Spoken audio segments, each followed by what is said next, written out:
There's a moment every high achieving woman gets to, and it's not the meltdown you see in movies.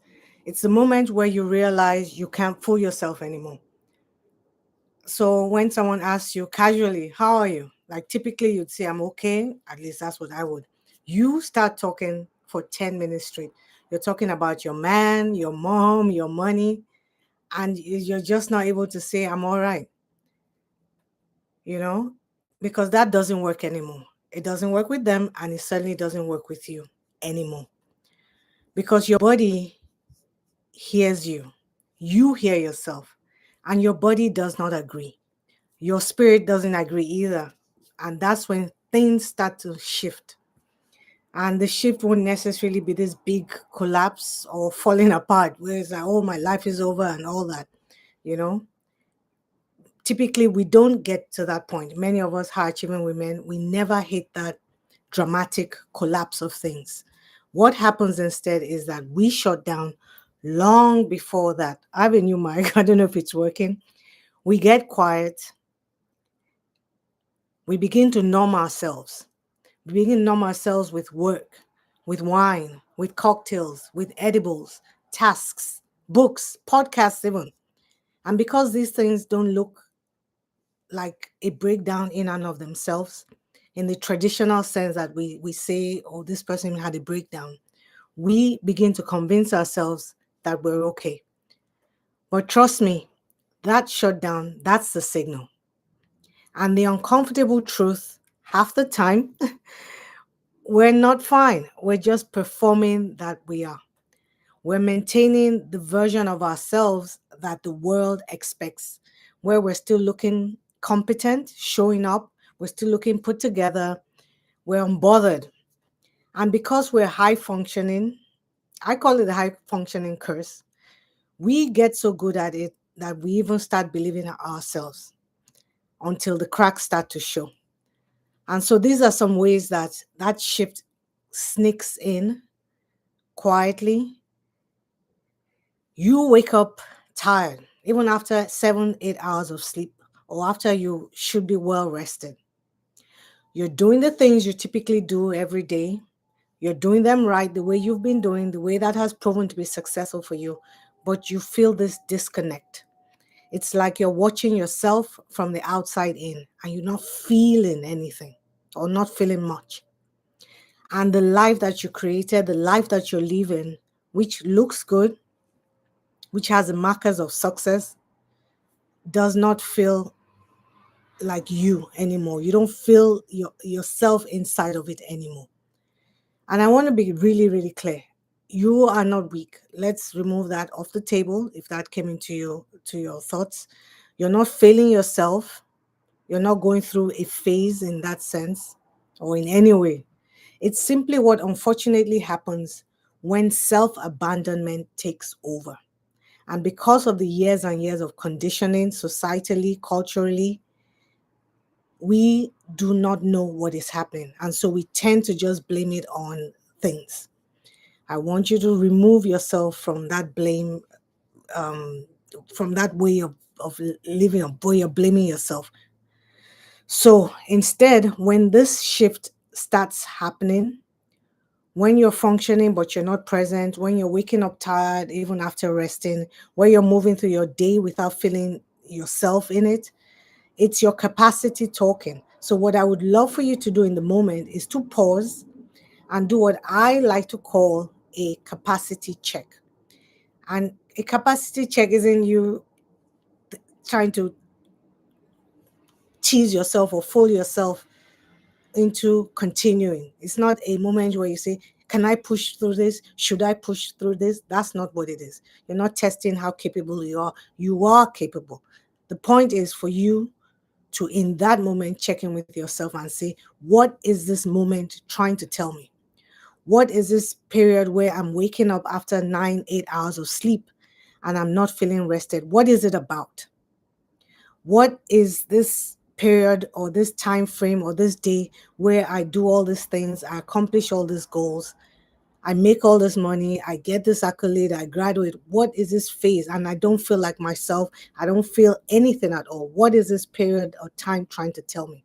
Because Your body knows the truth and your body tells the truth long, long, way long before your mind is ready to admit it. It's in the shutdown that you feel the flatness of life. And I experience this. So when I say this because the things that I teach, the things that I share are not from a textbook or theory. They are my lived experiences. Is that sense of watching your own life from the outside. Your body is telling you the truth when all these things are happening. Your internal truth alarm or your internal truth system is working. It's saying to you, stop overriding me, Jite. Put your name. Stop pretending you're okay. Stop looking for the next goal, the next thing to accomplish. Stop powering through this version of your life that is so fixated and hell bent on performing and wearing a mask and pretending. Stop doing all those things without checking in with me. That's you. Being strong, being perfect will not save you. Only your authenticity will. So instead of abandoning yourself over and over and over again, as we've been typically doing, here's what actually will help you. I have 3 steps that I would love for you to try out. One, tell the truth in real time. Acknowledge what is happening, not the version that you wish was happening or the version that you've curated for others. Your authentic version. I don't have it today. I'm not okay. It's okay to not be okay. And it's even more okay to acknowledge that you're not okay. Say to yourself first. Number 2, choose being present over performing.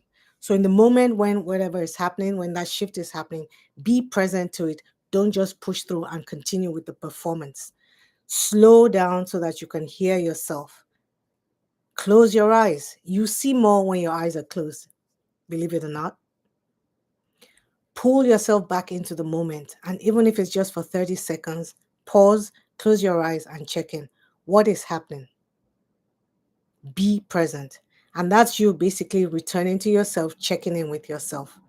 And the third thing is to let the stillness or quietness of your heart, your environment, let that be information, let that be data so that you can read what is happening with it. Don't immediately rush to fill it with something, to do something. I used to be like that. I couldn't well, I could sit still, but I couldn't bear to be in an environment that didn't have some type of noise, even if it was like background noise going on. At some point, the humming of the fridge was better than stillness. And that's why I say to you that that stillness, that quietness is information and data that you should tap into and not rush immediately to get on your phone, to call somebody, to turn on the TV, music, any of those things. Not even to meditate or even be productive. Just be in it. Hear where you've been overriding or what you've been overriding. And those are the first steps of the shutdown. Not the end, just the beginning. It's the moment where you stop disappearing in your own life, in your own day, in your own moment. So, if you've been feeling stretched thin lately and any of these things have been happening to you or all worse still, drop a heart in the chat so that I can, reach out to you. You don't have to explain yourself. Just acknowledge it for yourself. And that's all I'll do. Acknowledge it with you. So before I go, I'm hosting a masterclass called the Soft Life Shift Masterclass, and it's not about nails or flowers or no. It's awesome. If you want a grounded space to understand why this keeps happening and what it actually takes to choose yourself without feeling guilty, without over explaining, without any anxiety, this masterclass is for you. It's the last one that I'm doing this year. And if you've attended any of them, you know that it's I was going to say to die for, but not, it's to live for, right? So the link is in the descriptions. It's free, it's live, it's an opportunity for you to understand what is really happening so that you go into 2026 or even begin. I don't really, truly, honestly, I don't believe in waiting until a new day, a new Sunday, a new week, a new month, a new year in this case, to make the shifts we need happen. So it's the opportunity to start shifting so that when 2026 comes around, you're good to go. And women who've attended in the past, this is the first time I'm doing this one, but women who've attended the past master classes have walked away clearer than they've ever felt, or that they felt in years. So the link is in the description.